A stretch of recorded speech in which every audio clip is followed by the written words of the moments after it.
بص يا صاحبي، في زمن بقى فيه الكلام جريمة. كان في شاب اسمه صالح الجعفراوي، صحفي فلسطيني عمره ما سكت عن كلمة حق.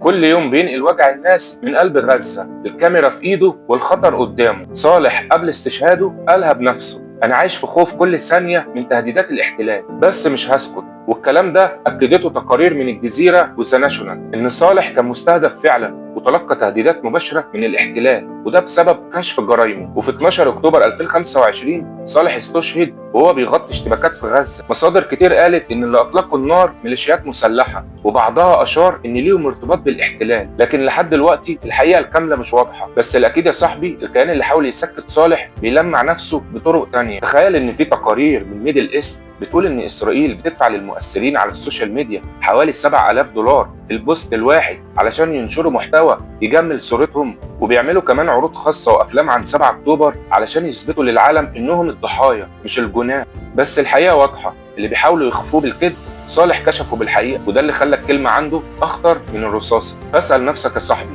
انت صوتك فين؟